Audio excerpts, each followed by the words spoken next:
In today's forecast, we will be looking at a huge storm that will be crossing the middle of the country in this coming week. It will have the potential to bring another severe weather outbreak, but this time we'll focus it over the central portion of the country. But then we also see that there's a potentially historic April snowstorm in the northern plains. And it could also extend into the upper Midwest. So let's just go straight into this forecast for today. So we're looking at the weather outlooks from Sunday through Wednesday. The first one, of course, is Sunday. The severe threat's looking really isolated at this point, but we do have a margin of risk from northeast Oklahoma and southeast Kansas into northwestern Arkansas and Missouri. But then the severe weather threat all of a sudden becomes really widespread heading into the next week. So Monday's outlook has a 15% area that's been highlighted for northeast Texas, eastern Oklahoma, southeastern Kansas, southwestern Missouri, and western Arkansas. For Tuesday, we're looking at a severe weather threat extending from those same regions, but also further into, let's say, northeast Louisiana, northwest Louisiana, western Arkansas, Missouri, eastern Kansas, southeast corner of Nebraska, and even into southern Iowa. It's basically the same thing here, except the severe threat area has also shifted a little further east, but also expands a little further into Kansas, southeast Nebraska, and also extends really across the entire states of Missouri and Arkansas, which is in the center of this threat. But it could also extend a little bit into northern Louisiana, Mississippi, western Tennessee, Kentucky, possibly western Illinois as well. So we're also going to go over the setups and also kind of go over the snowfall forecast because I know it's really calling for a huge amount of snowfall. And it's probably going to be really historic, especially considering the fact we're in April and it's actually spring now. So now we're going to be looking at the future radar here before we head into the setups, but it's definitely looking like an interesting storm system is going to be coming through.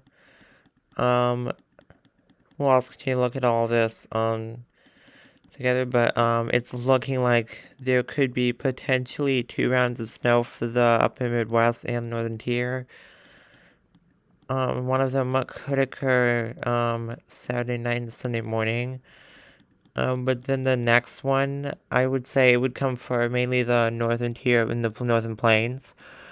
But that would also be on its way Tuesday morning, starting throughout the day on Tuesday, then lingering into Wednesday, for things kind of start to die down Wednesday night.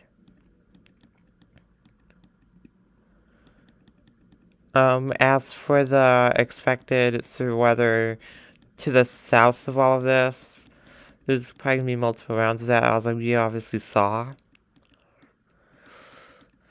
Sunday's not looking like much, but there could be isolated severe storms again.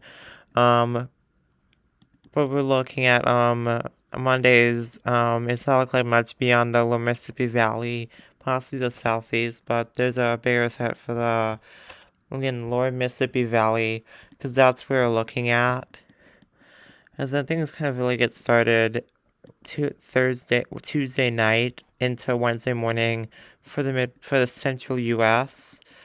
Then the storm's gonna move along across a good amount of the central portion of the country, and then it could happen again throughout Thursday and possibly Friday, but there's no words on much of that yet, at least for now. But we'll probably consider looking at this again if there happens to be any severe outlook areas for those days.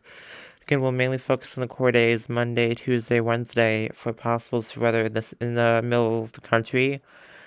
But speaking of that, we'll also look at how the whole severe weather thing could evolve for next. So the Gulf moisture transport is obviously something we always look at.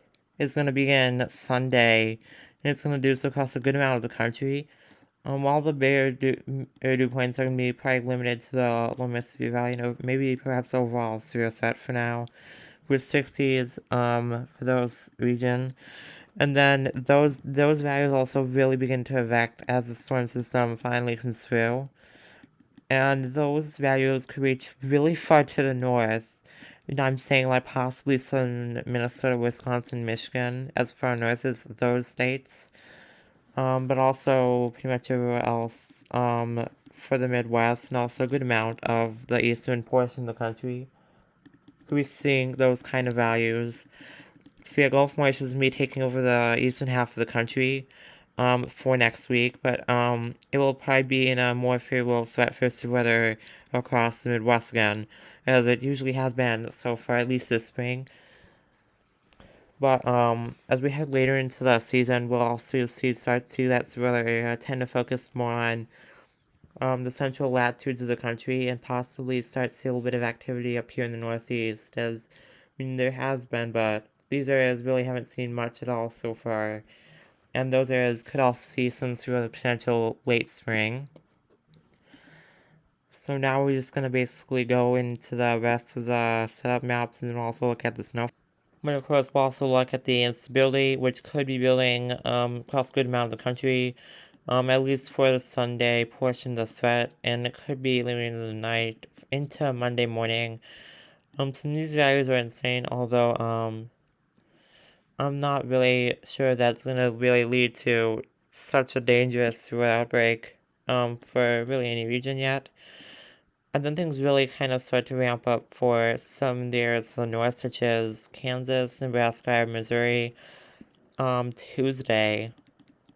And then we could see that, again, I'm not sure about, I mean, although these values really jump at you, again, I'm not sure, but we'll find out later in the video, what this is all going to lead to.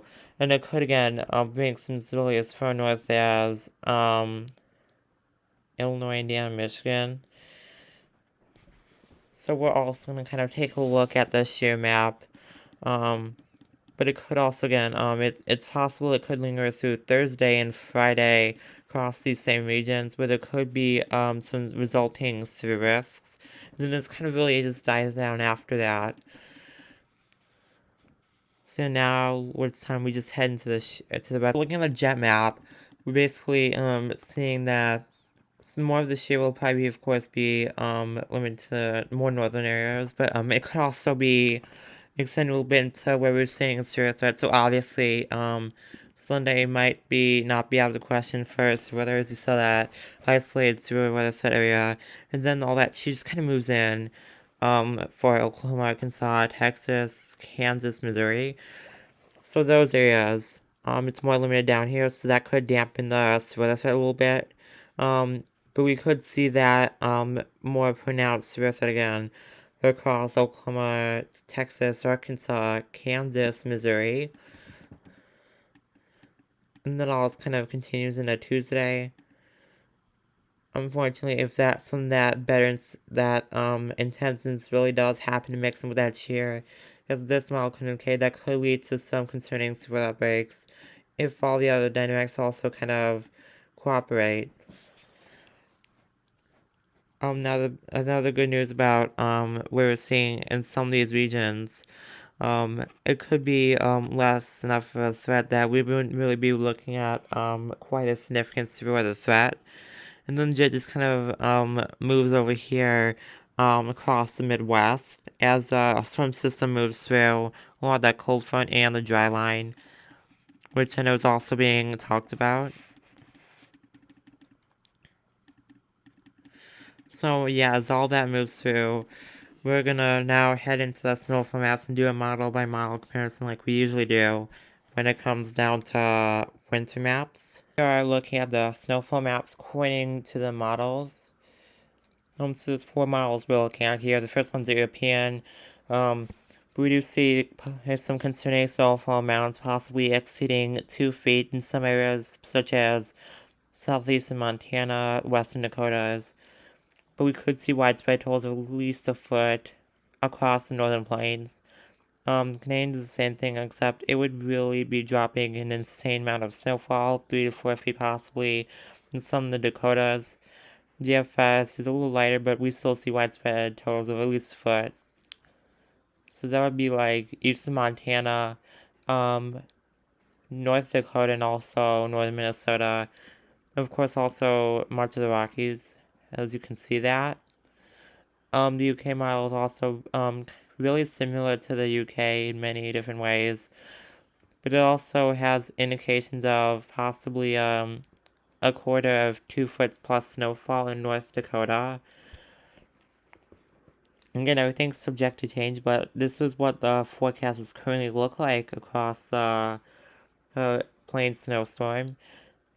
So yeah, if you've enjoyed today's forecast and are new to this channel, please do consider subscribing and liking this forecast. That way it would get this out there to more people who need it. And yeah, stay safe.